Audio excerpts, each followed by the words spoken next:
प्यारे दोस्तों, यह डिक्टेशन 500 शब्द की 100 शब्द प्रति मिनट की गति से बोली जा रही है।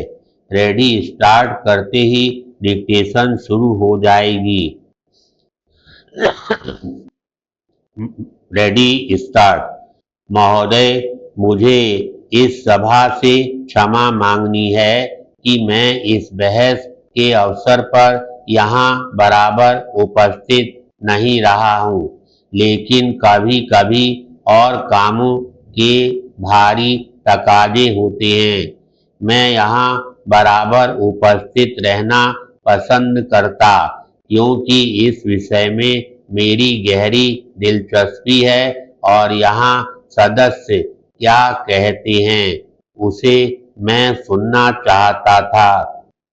मुझे मालूम है कि बहुत से सदस्यों ने इस प्रस्ताव का समर्थन किया है और या इसकी प्रशंसा में या कम से कम इसके पक्ष में बोले हैं। कुछ ने इसे नापसंद भी किया है। इस मतभेद पर मुझे प्रसन्नता है और यदि माननीय सदस्यों में से किसी ने किसी सचेतक या अपने दल की कार्यकारिणी के अन्य निर्देश के कारण अपना मत दबा लिया है तो उसका मुझे खेद है। पैराग्राफ। आयोजन के सैद्धांतिक पहलुओं के काफी समय से मेरा स्वयं का संबंध रहा है। मैं अनुभव करता हूँ कि उसके सिद्धांत और व्यवहार के बीच एक बड़ा अंतर है। जैसा कि जीवन की अन्य बातों के विषय में है, सिद्धांत कवि कवित्वमय होता है।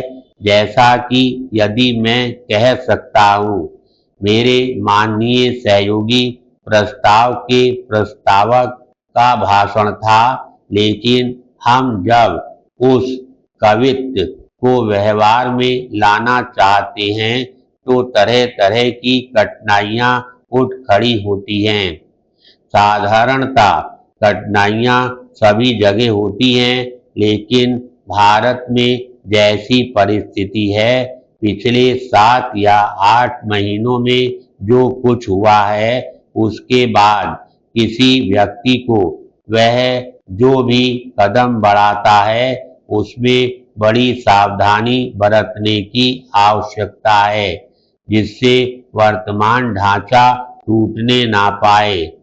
विनाश और टूट फूट काफी हुई है और मैं इस सभा के सामने निश्चय ही यह स्वीकार करूंगा कि मैं इतना साहसी और बहादुर नहीं कि और आगे भी विनाश में लगूं।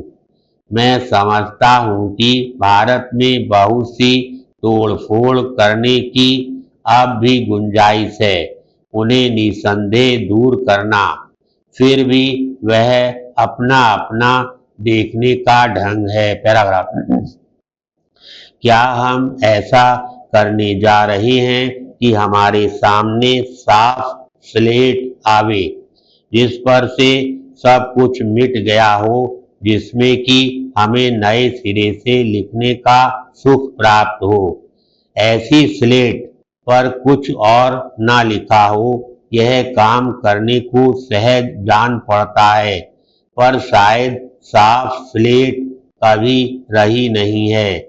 उस समय भी जबकि लोगों ने कल्पना की कि स्लेट साफ होने जा रही है। मैं यह नहीं कहना चाहता कि किसी को साफ स्लेट से आरंभ करने की कभी कोशिश ही नहीं करनी चाहिए, लेकिन आदमी को देश का और उसकी हालत का ध्यान रखना पड़ता है और यह देखना पड़ता है कि कौन सा रास्ता पसंद करने लायक है, इसमें कम खतरा है। मुझे जान पड़ता है कि दुनिया को और भारत की जो अवस्था है, उसमें जिसे साफ स्लेट पर लिखने की कोशिश करेंगे, यानी जो कुछ हमारे यहाँ है उसे मिटाकर, तो वह निश्चय ही हमें उन्नति के निकट न लाएगी, बल्कि उसमें बहुत देर कराएगी।